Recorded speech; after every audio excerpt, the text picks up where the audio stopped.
Previously on Spirit Science. Recently, thousands of clay tablets were pulled out of a lost city thousands of years old. They described a new version of our history that is putting the pieces back into place. The Martian race was partially wiped out by a comet that struck the Earth nearly 16,000 years ago.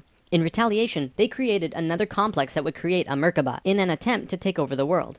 It failed, and the Merkaba grew unstable and began ripping open the dimensional levels. It was the biggest catastrophe the Earth has ever seen.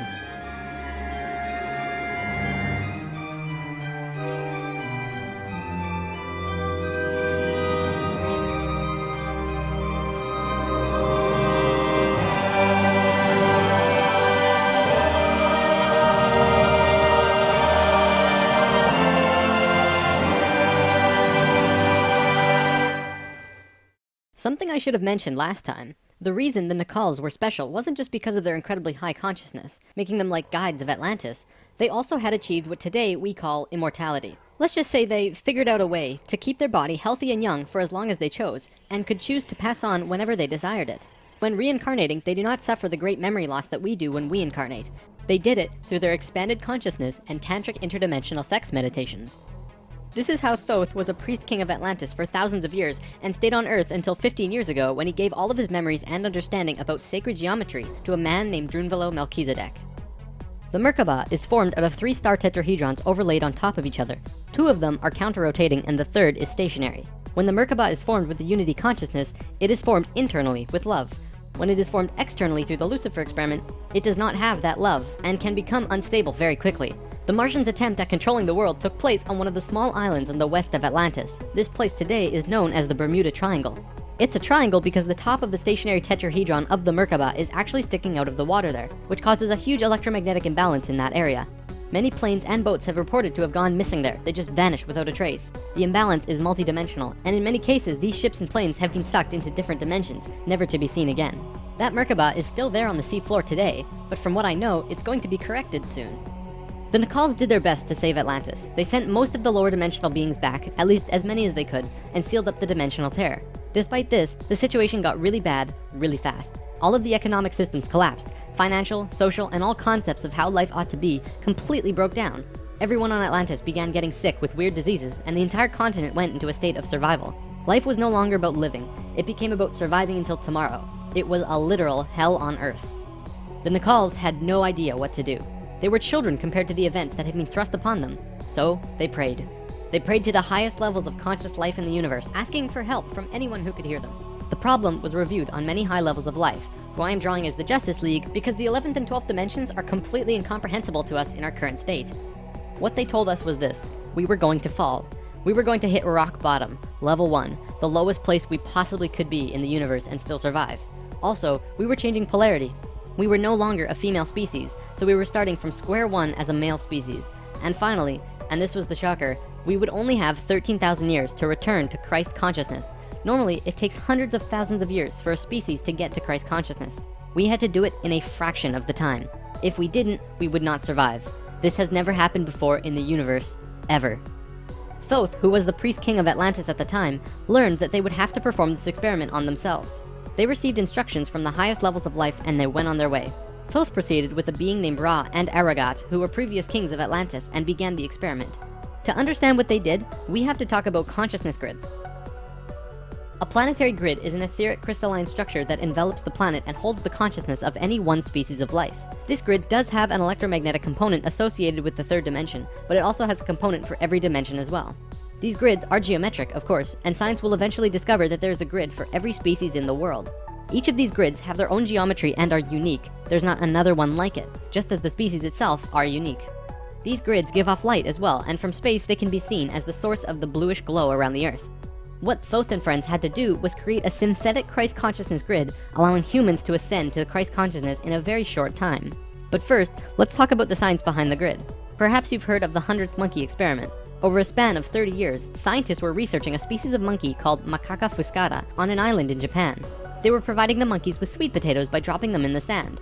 The monkeys liked sweet potatoes, but they didn't like the sand and dirt so much. A few monkey children figured out that they could wash their sweet potatoes, and some of them taught the technique to their parents. Only a few of the adult monkeys did this though. This went on for some time until one day, the monkeys who actually knew the technique hit critical mass. And bingo, The technique started spreading faster than it did before. Monkeys started learning it really easily across all of the Japanese islands nearby as well as on the mainland. They knew that there had to be something that wasn't yet understood about how a species is connected to itself. So what did we do? We tried it on humans. Our research team made a picture out of human faces. About 100 faces hidden within a single picture, but at first glance, you could only see about 6 or 7. They did several surveys with a few hundred people in Australia and said, all right, find the faces. Most people could only pick out 6, 7, 8, 9 or so, not many more. After that, the research team went to Britain and aired the picture on a closed cable BBC special that was shown only in England. They showed where all of the faces were, every last one. Half of the research team, which stayed in Australia, did the experiment again with new subjects. And lo and behold, people were just naturally able to see more faces. After this experiment, they knew that something definitely connects us all, and the field of noetics is learning more about it daily. It's mass consciousness. In lesson 11, I showed you the 3 levels of consciousness. Each of these levels have their own consciousness grids around the planet, and our second level grid is based on squares and triangles. Many governments of the world, especially the Russian and US governments, were studying our grids back in the 60s and probably earlier. When mapping out the grid on the planet, you find little military bases on many of the nodal points of the grid. There are tons of these bases way out in the middle of nowhere, like on little islands like Guam.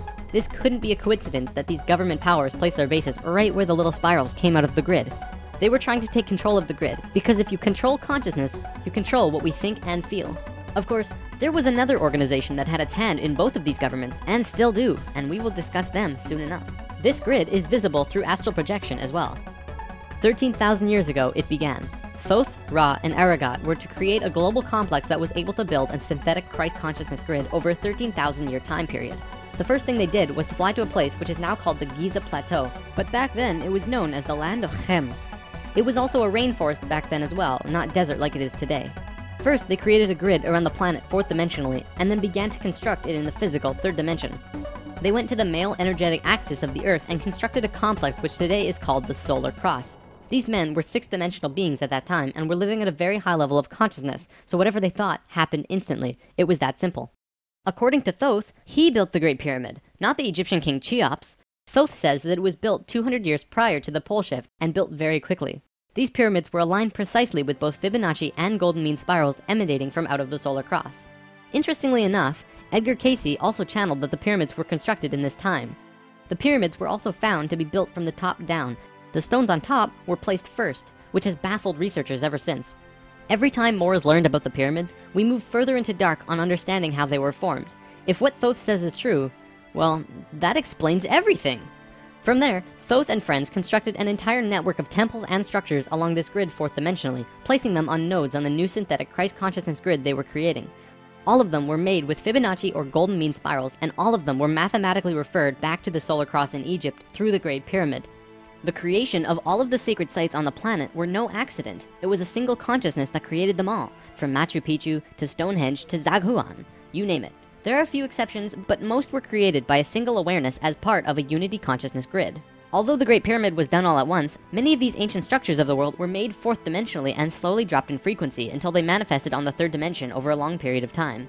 Richard Hoagland's research brings this forward, but he wasn't the first either. They showed how one sacred site is extrapolated from another to another to another. A hot topic of discussion right now are ley lines. These are simply geometric relations between sacred sites. Archaeologists are now finding these huge connections between major spiritual sites in the globe, and now we know why they're connected. These sites had to be built physically so that the Christ consciousness grid could manifest. In a way, think of the physical sites as the wiring of a giant wireless electrical system, and then it needs about 13,000 years of continuous energy flow for it to actually turn on. And just so that you're not left in suspense, yes, the grid was completed. It came to life and is now active, though not really used. Congratulations, Earth, we actually survived. Not only has Thoth told us this in person, but he's also written it down in the Emerald Tablets. These tablets were left in the Great Pyramid thousands of years ago. There are 12 tablets in total, formed from a substance created through alchemical transmutation. They are imperishable, resistant to all elements and corrosion. Their atomic structure is fixed in place, and no change can ever take place. In that respect, they violate the material laws of ionization.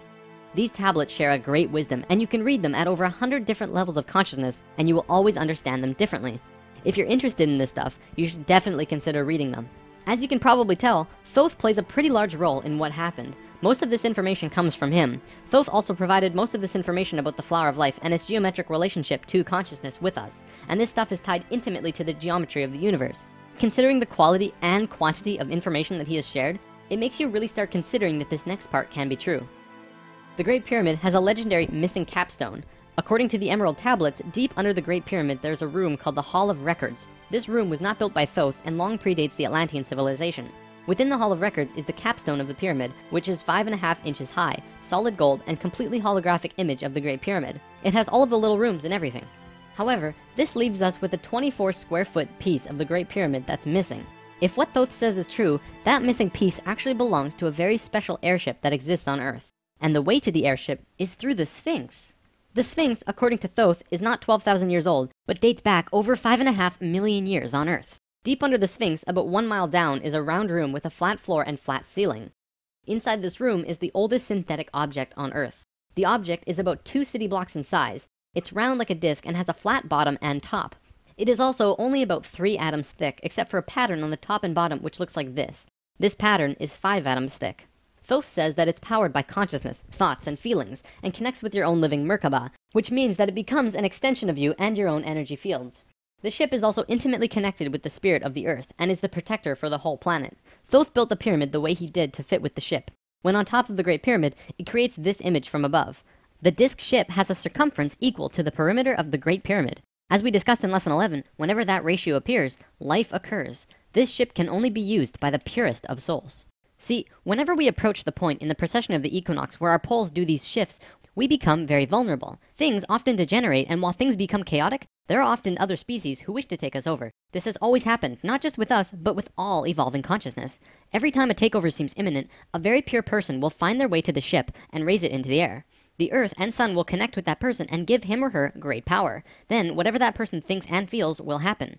And think about it. If consciousness is the primary core component of the entire planet, does it not make sense that it would have its own defense mechanism? This defense is an airship that plugs into the Earth and the Sun, allowing the Earth to have protection. Our takeover event actually already happened, the same year the Christ grid was activated. The year was 1989, and we were having some troubles with the Greys, a race of ETs who were slowly plotting takeover due to a previous scuffle we were having. A very pure woman in Peru made the ascension process into the Christ consciousness grid and found the ship. She tuned it to the frequency of the 4th dimension, where she raised it through the Earth and into the air, and manifested a situation for the Greys to leave. Within a very short time, the Greys began getting sick, and remained sick for as long as they stayed here. They have been forced to leave for now, and we are once again safe. The ship is a warship in that whatever race is trying to take over, the person will just think them away, think up a situation, and force them to leave. Returning to the events on Atlantis, after completing the complex in Egypt, Thoth and pals returned to Atlantis, where they waited for about 200 years until that critical point on the precession of the equinox where the poles would shift. They knew that Atlantis would sink, and they would be ready.